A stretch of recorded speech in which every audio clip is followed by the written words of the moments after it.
Golden State Media Concepts Sci-Fi Podcast. Together we dive into the world of sci-fi and science fiction. From episodes of Star Trek, Star Wars, to The Walking Dead, Resident Evil, all the hot new science fiction movies from the back doors of Marvel or DC. The Golden State Media Concepts Sci-Fi Podcast. You'll never look at science fiction the same way again.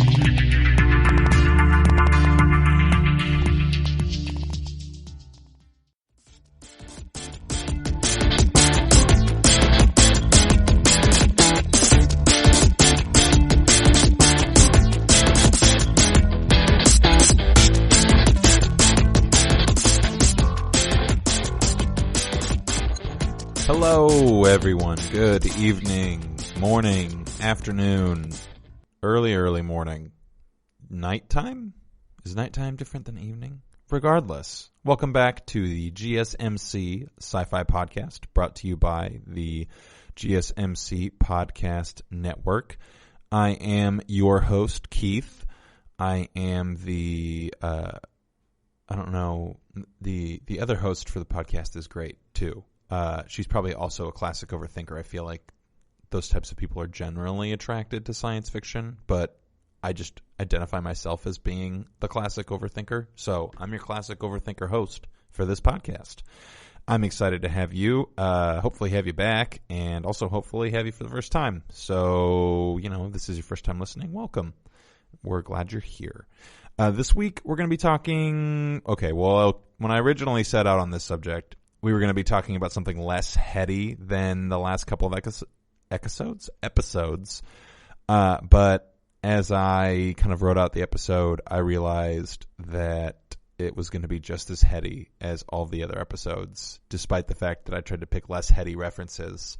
So I guess good luck to everybody who's listening. But before we get into that, I wanted to give you a recommendation on some science fiction content for your viewing pleasure. I started watching a series on Netflix that I think is pretty cool. It's also a major inspiration for the topic of discussion this week, and that show is called 3%. It is a utopian / dystopian series created by a gentleman named Pedro Aguilera. Or Aguilera, I'm not sure how to pronounce that correctly. It's Portuguese. It is the first Portuguese language series released globally on Netflix, and I think that's pretty cool. The basic premise of the show is that there is a large corporation which, as far as I can tell, runs the world and the government of the world that has created an offshore utopia. We'll get back to that later. On which a very small percentage of the population lives. Hence 3%, very small percentage, right? The rest of this particular world or country lives in poverty and squalor, but each year the company gathers all of the individuals who have turned 20 and selects 3% of them to send to the island to live in this utopian society.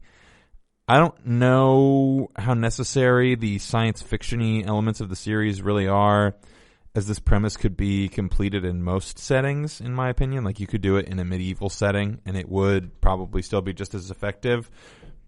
But it kind of falls into the sci-fi category because they have a lot of interesting technologies like body scanners, advanced surveillance, lots of cool touchscreen stuff, standard non-American science fiction elements. The production has a pretty substantial budget, but despite this, there's kind of a lot of elements in the show that are subpar.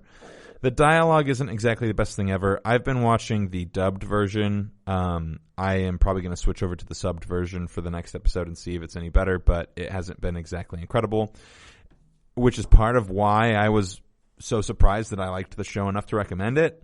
But if you go into the show knowing that it isn't a masterpiece, then it's just more enjoyable, in my opinion. So I'd just like to be honest up front. The show focuses primarily on the process that has been created for the young adults to go through in order to earn a spot on the island. The island is referred to as the offshore, which is probably how I'll refer to it for the rest of my little synopsis. And there is a subplot involving some espionage and subterfuge. And one of the major plot points is also that there's a conspiracy within the company that created the offshore, as well as a conspiracy within members of the selection process. So that's kind of cool.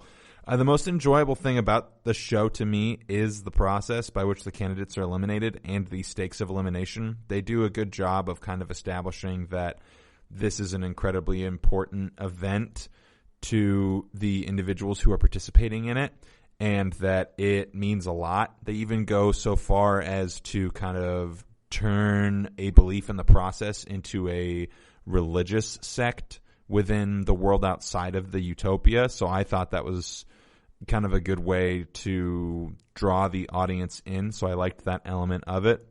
The process is grueling and difficult. And as of now, I haven't seen any inclusion of like intrinsic violence. Like there hasn't been any need for physical violence in the selection process, which I think is really cool, because if they had that, then it would kind of create this artificial stake of like life and death. Whereas, like, it's more of stakes that are created by the individuals who are part of the process rather than being an intrinsic part of the process. So I think that that's interesting. And despite the lack of violence, it's still really scary how fast the humanity of individuals is stripped away in this process, and the moral/ethical conflicts that arise as part of that. If you can get past some of the more blatant plot holes, I'm just going to give a couple examples, like why does everyone else live in poverty simply because of the option available to be sent to live on an island utopia? I'm not going to get into economic development and governmental systems here, just observing that they haven't explained this yet.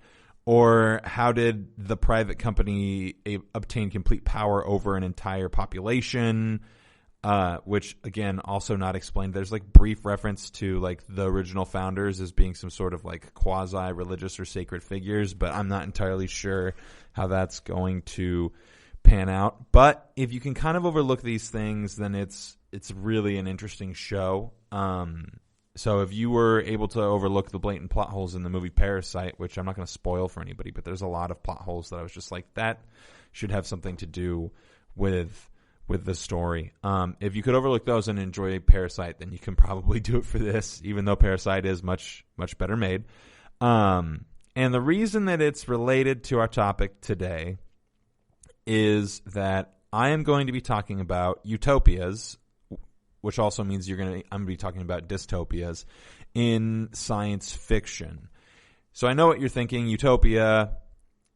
If there was ever a novel or anything that actually focused on utopia in science fiction, then it would be super boring. There would be no conflict, no tension, and no reason for the plot to move forward. It would be a story about how perfect and amazing everything is. And you are right.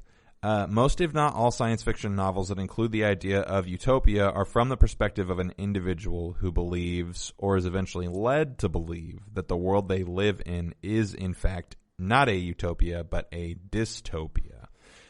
So in order for us to understand this concept a little better, I want to kind of define those two terms in a pretty basic fashion.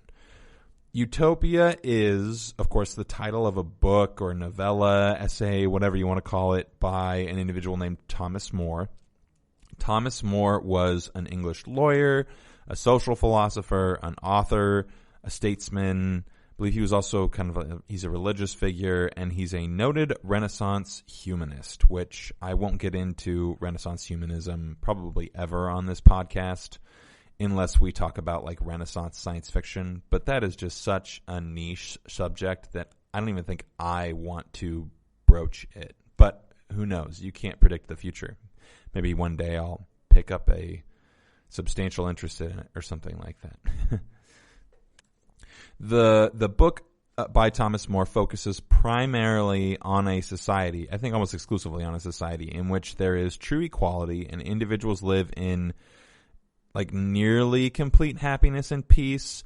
I say nearly because there is still like crime, slavery, and some form of like conflict, obviously. If there's crime, there's conflict. So it's pretty close to utopia, but it's not quite perfect. So take that for what it is. The book, however, is believed to have been intended as a satire and not a commentary or anything speculative. But the genre of utopian speculation as well as critique has been really popular for centuries. There was a really big movement, I think, towards the latter end of the Renaissance, or even like the 17th or 18th centuries, and even into the 19th centuries, of this idea of like a socialist utopia is what we would call it. It was a pretty heavy trend, pretty prominent trend. Heavy is not the right word. Prominent is pretty prominent trend in literature at the time.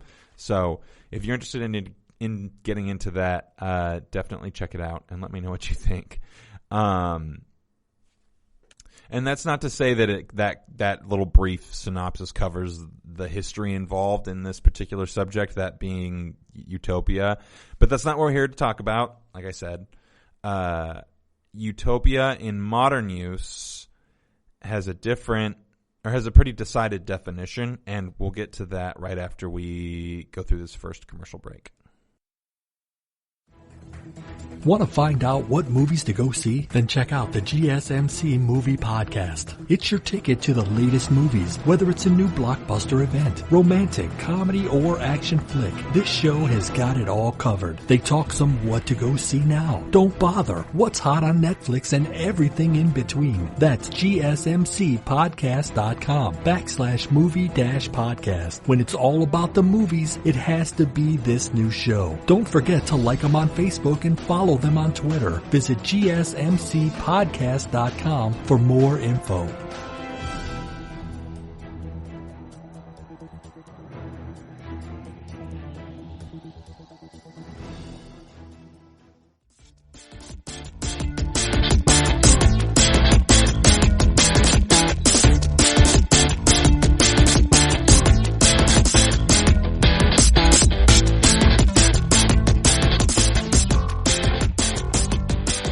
Welcome back from that wonderful commercial break.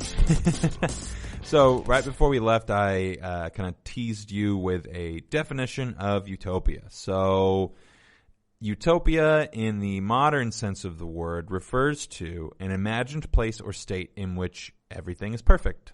Pretty simple. I'm not going to overcomplicate that like I do almost every other definition.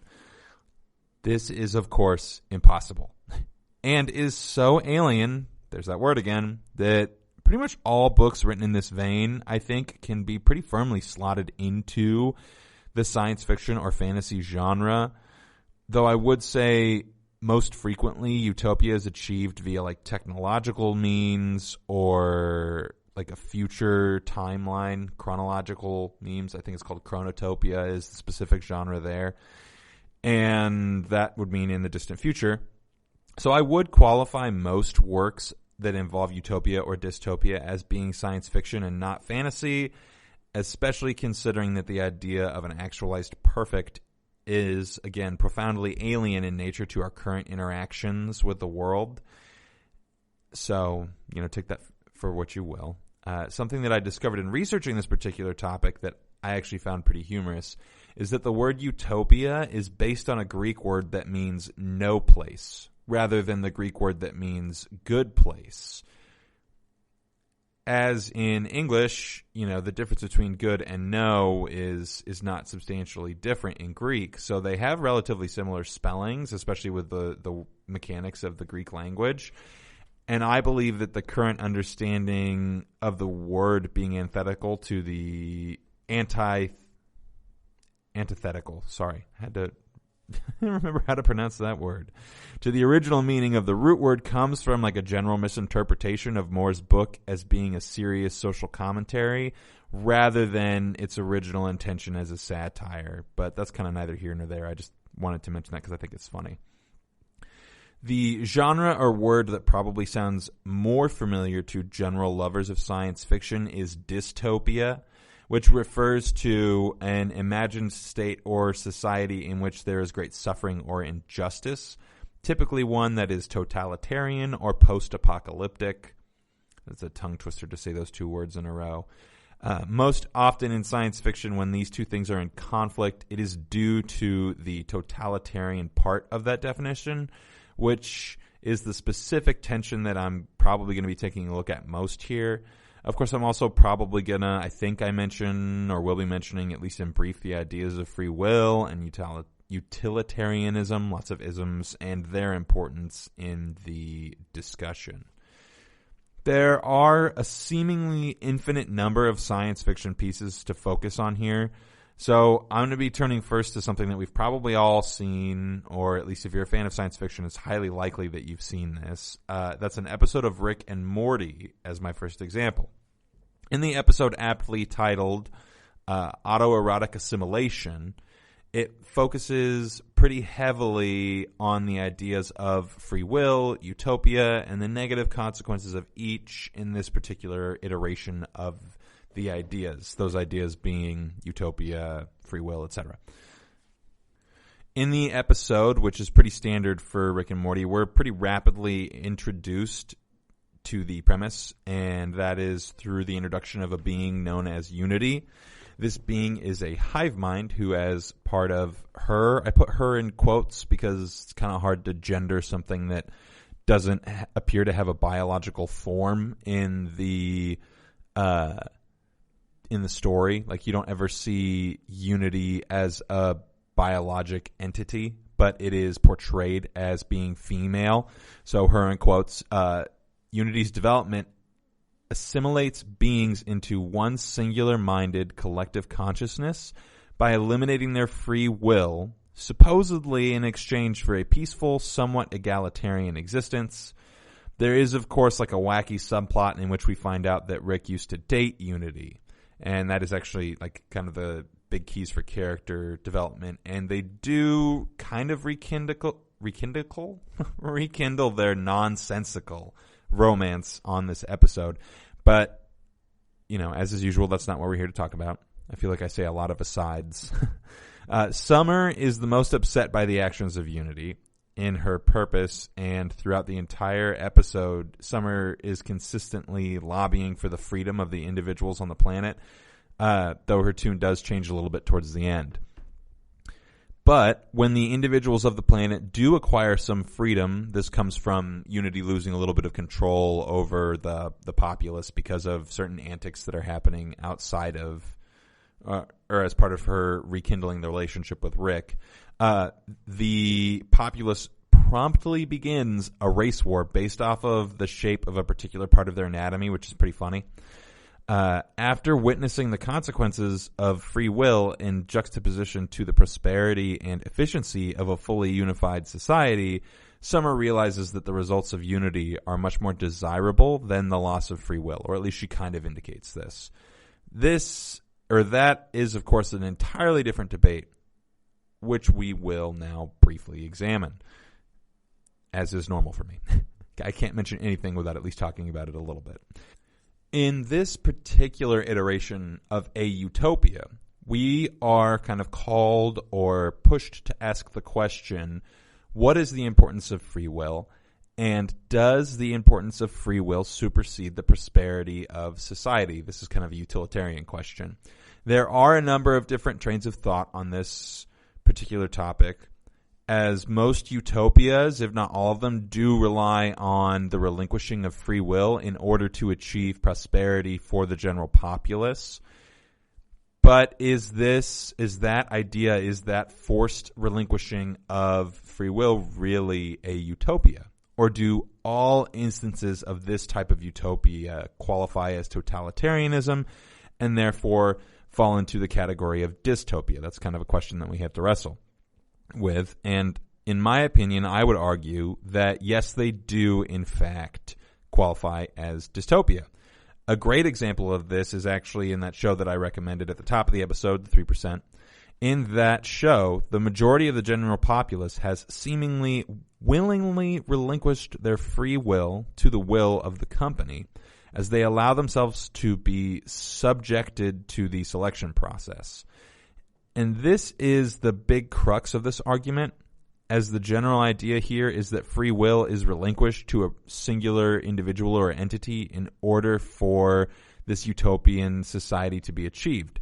So at its core, this is pretty obviously a form of totalitarianism. But is it pragmatic totalitarianism? As I kind of said before, the answer depends entirely on the value that you place in the idea of free will, if such a thing even exists. Again, this is not a philosophy podcast, though I feel like it treads dangerously close to that, but science fiction also treads dangerously close to just being philosophy in an alternative form, in my opinion. Also, in my opinion, I would argue that there is not a single instance in which the value of the free will of the individual is not of paramount importance and therefore would supersede the prosperity of the group. So the free will of the individual always supersedes the will of the group or the benefit of the group. But the presence of even one outlier in these utopias would inevitably spell the demise of the social structures of that utopia. Though with this particular iteration of Utopia in Rick and Morty, the detractors are actively suppressed by having their minds taken over via a biological agent.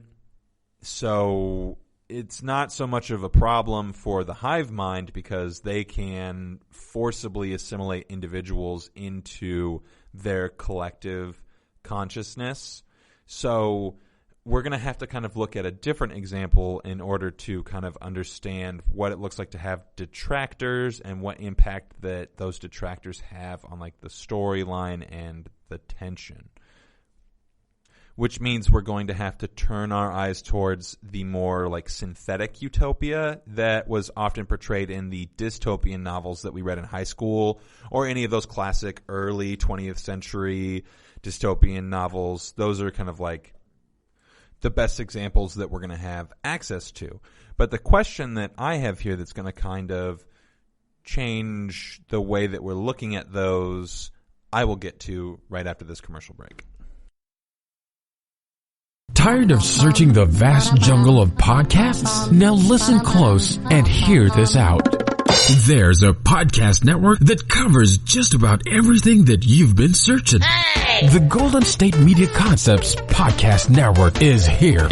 Nothing less than a podcast bliss with endless hours of podcast coverage. From news, sports, music, fashion, cooking, entertainment, fantasy, football, and so much more. So stop lurking around and go straight out to the Golden State Media Concepts Podcast Network. Guaranteed to fill that podcast itch. Whatever it may be. Visit us at www.gsmcpodcast.com. Follow us on Facebook and Twitter and download us on iTunes, SoundCloud, and Google Play.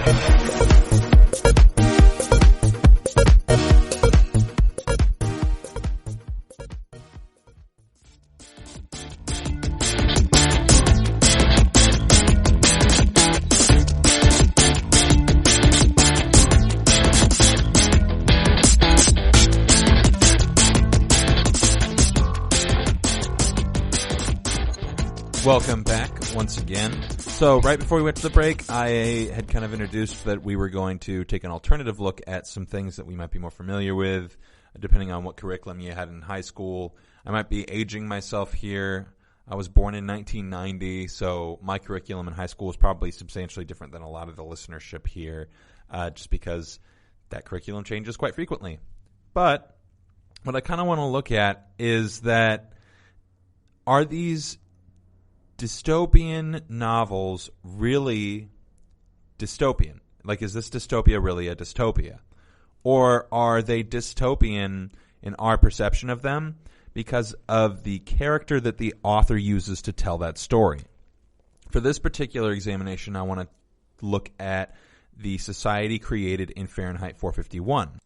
In this society, the government and private industry or business have merged into one entity. There seems to be an economical hierarchy that's based on probably some sort of like communist commentary factors that Ray Bradbury's trying to make, but I don't remember it off the top of my head. But it seems to me from just a basic analysis that so long as an individual is involved in the economic exchanges of the world, that they will experience a relative amount of prosperity in this particular society. And in this vision of a quasi-utopia, it's not quite a utopia because war is still present and Guy Montag's career involves the oppression of active detractors. So tension is really high in the novel. But Bradbury's interpretation or portrayal of utopia isn't all that much less utopian than how Thomas More portrays it, and we would still qualify that as being utopian literature or, in some cases, dystopian literature. But in Bradbury's iteration of a utopia, utopia is trying to be actualized through the subconscious degradation of individuality via technological distractions and legislation that prevents individuals from having space or time for self-reflection.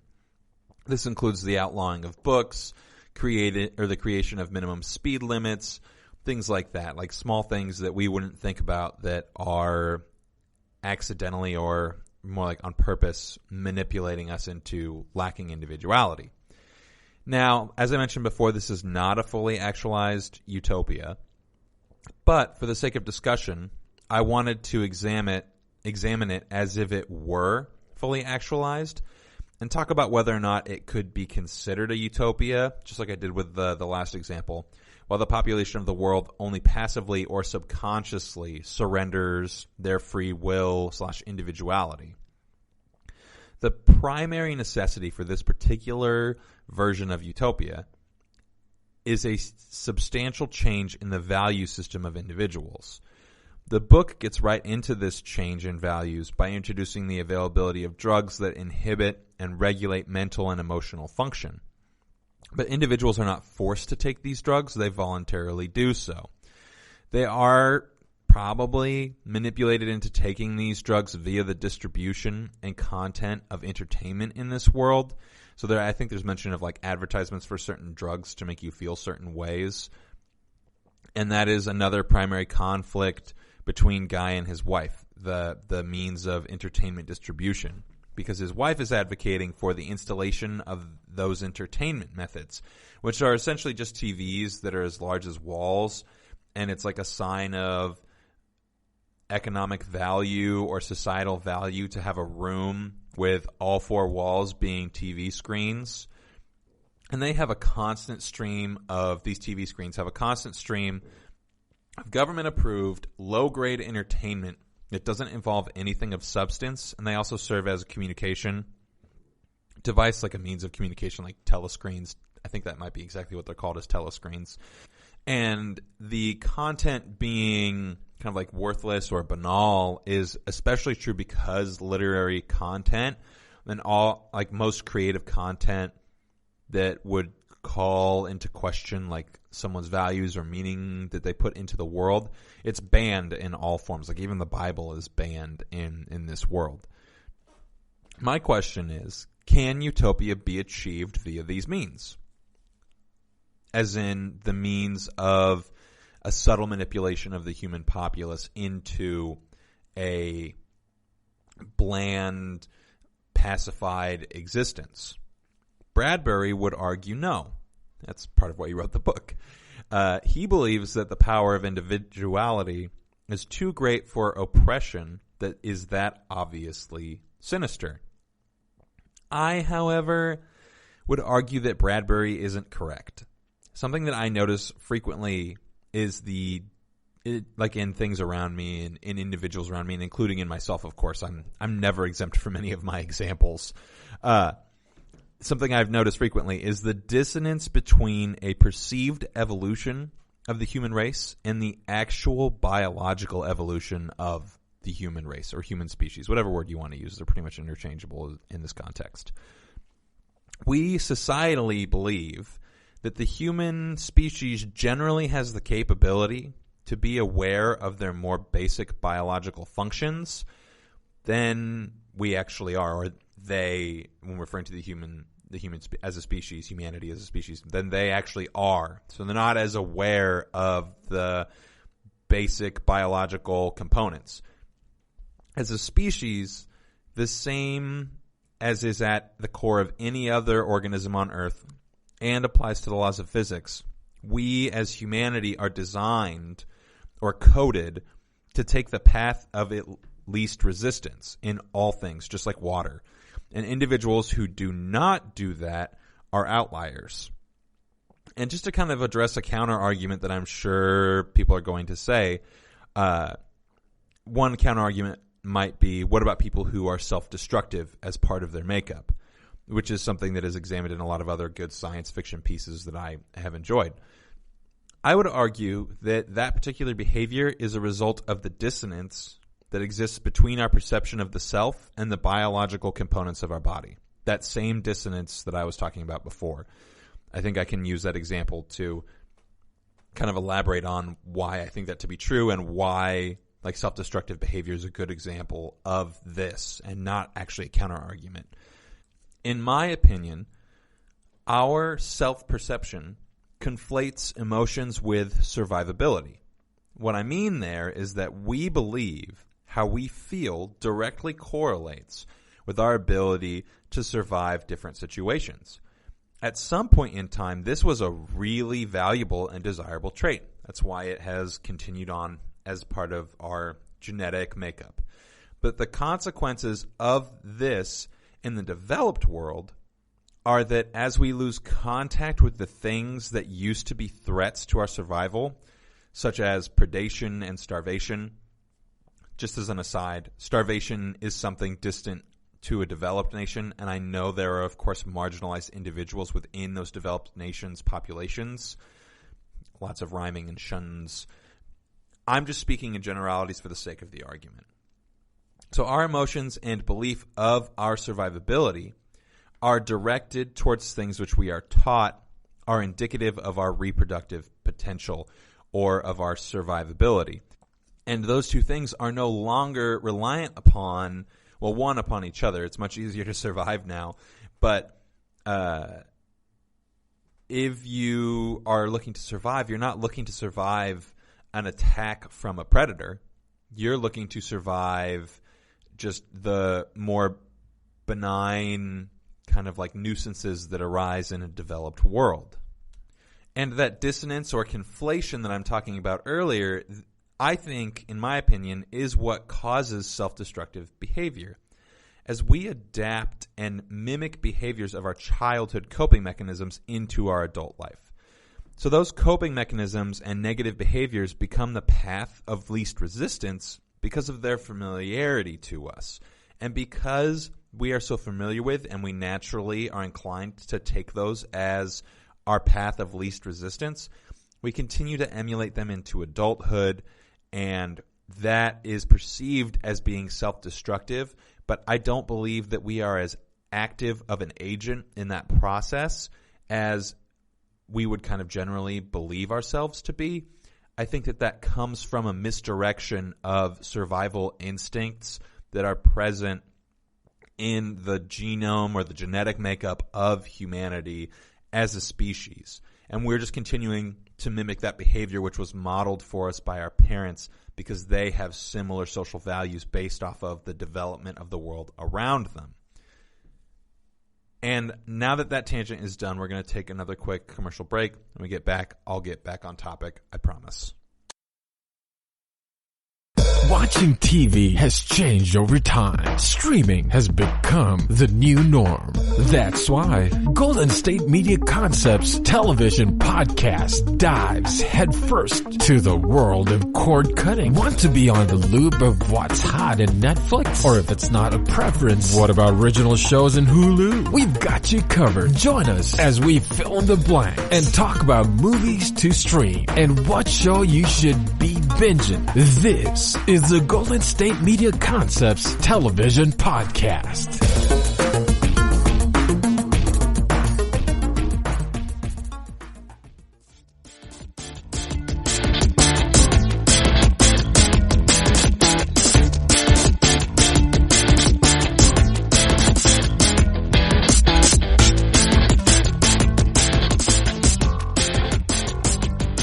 Okay, welcome back. Tangent done.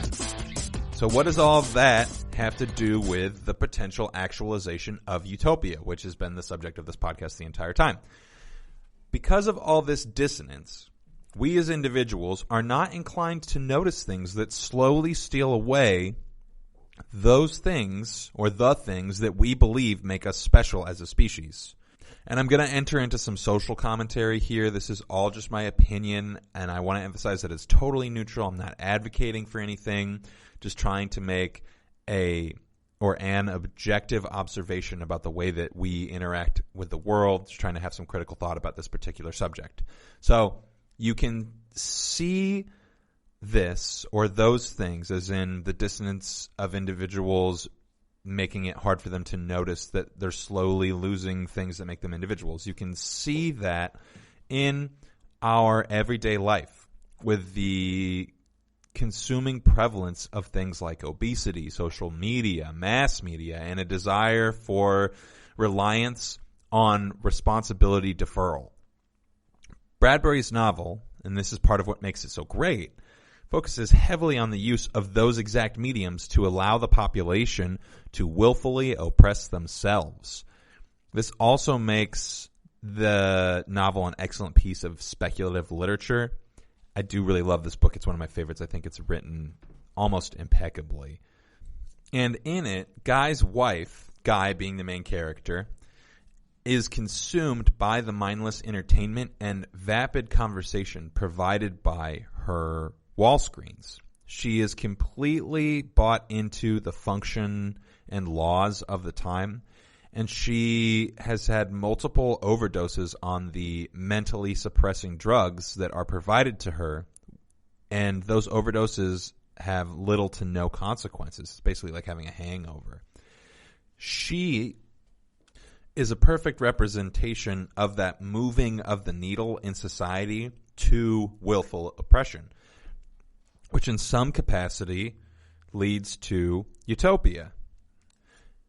And it is mainly the perspective provided to us as the reader, that being Guy's perspective, that alerts us to the threads of discontent that changed this setting from utopia to dystopia. And what I mean is, if we were told the story from the perspective of Guy's wife, then I don't think we would have much of a story to read at all. And also, we would realize that this iteration of civilization is closer to utopia than we might think. This is not necessarily from a lack of what we would perceive as being negative. The utopia being achieved is not necessarily from a lack of what we would perceive as being negative, but the perception of utopia would be because of a substantial move in values. It isn't a bad thing to overdose on government-provided drugs because the consequences of such actions can be deferred due to the prevalence of technologies that eliminate them, eliminating the consequences. So the social and ethical consequences of those types of actions no longer constitute something being wrong. The ease of access to mindless entertainment serves as a further distraction from reality and therefore self-reflection or actualization. And all of those factors contribute to this, in my opinion, being a closer to actualized utopia than we would, as readers, perceive because of Guy's point of view in the story. And all of that is achieved willingly through the subtle deception and manipulation of the population rather than via forced assimilation or the forced removal of individuality. And the way this is done, hence my tangent earlier, is through the manipulation of what is perceived as the path of least resistance and playing on the biological components of humanity as a species rather than as individuals. And because we as individuals pretend that the more basal aspects of our being don't exist, we are easily oppressed and manipulated, in my opinion. Some present-day examples that I can think of are substances like sugar, soda especially, cigarettes, and even fast food. All of these things are so subtly pernicious that we don't even realize what it is that these companies are doing most of the time. In our earlier evolution, finding something sweet was a huge boon. Sugar is calorically dense, and our brain knows that even if it doesn't tell us that it does know that.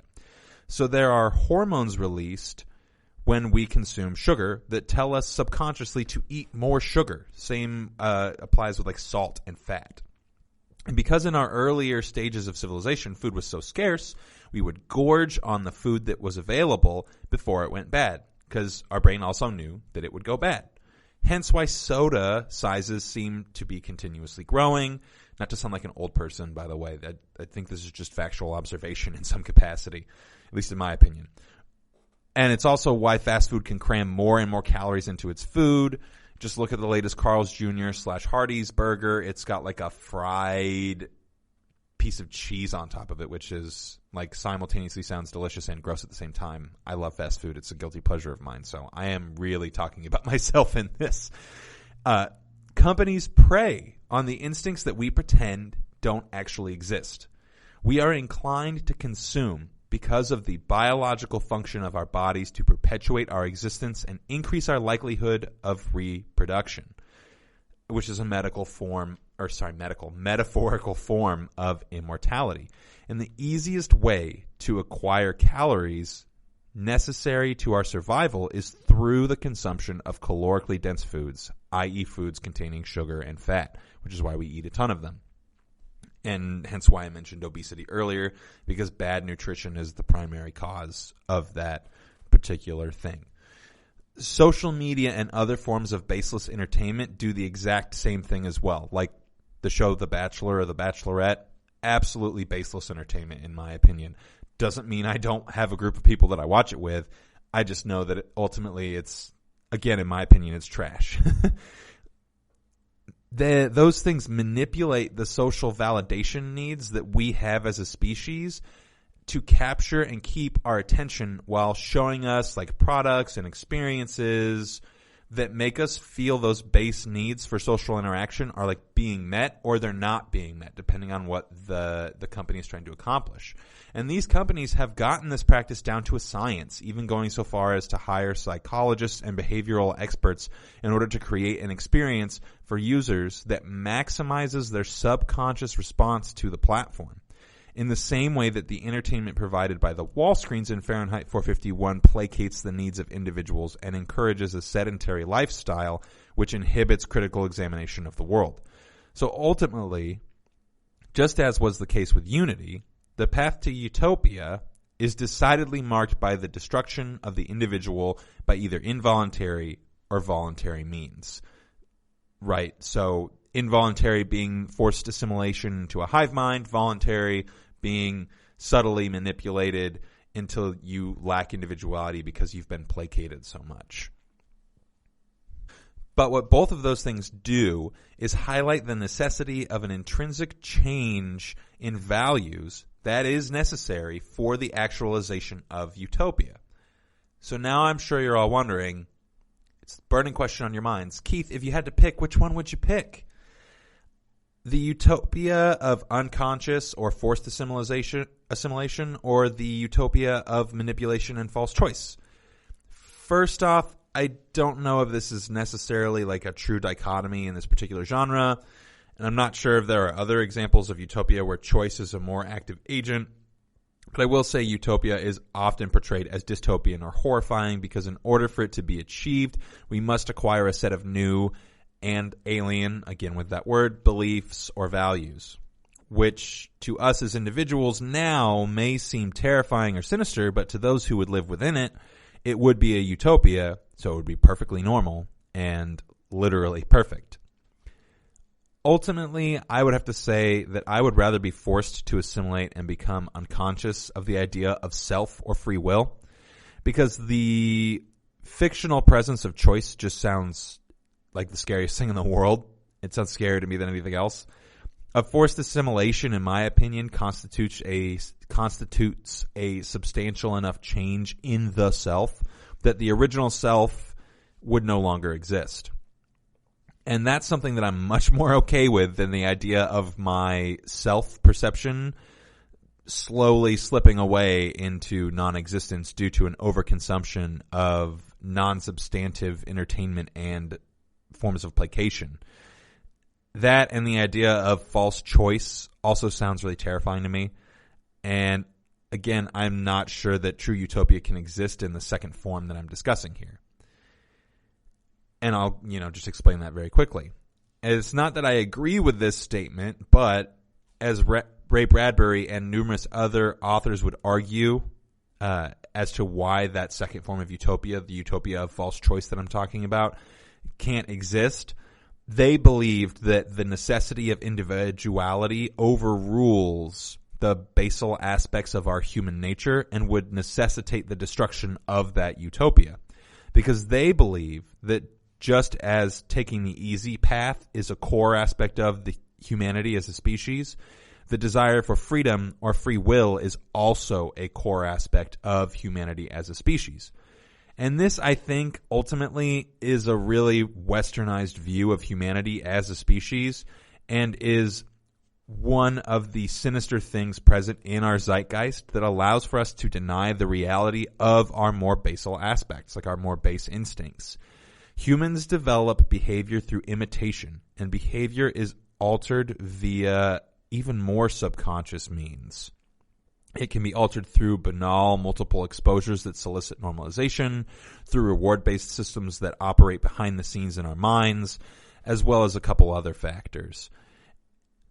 And I don't want to throw anything in the last minute, but also to do exactly that and throw something at you in the last few minutes of the podcast. I would argue that process, the process of showing you something and portraying it as being banal in order to normalize it, or using reward-based systems kind of like social media does, is part of the domestication of human species. The more that we are able to defer responsibility and consequences, the longer that it takes us as individuals to reach what the societal ideal of adulthood, as well as what I would argue is the biological actualization of adulthood, the later and later process of self-actualization and the perception of ourself as being an adult happens.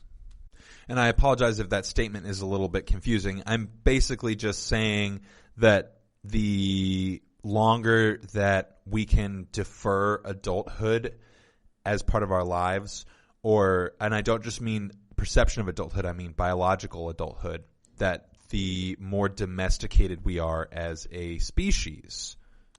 Because ultimately there isn't much difference between a placated human being and a cow.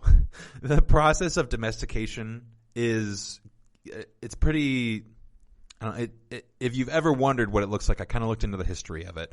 And civilization relied upon the selection of members of a species that experienced a prolonged adolescence, thus making them more docile. So a wolf is like a fully grown creature. A dog is basically a wolf that's a lifelong puppy.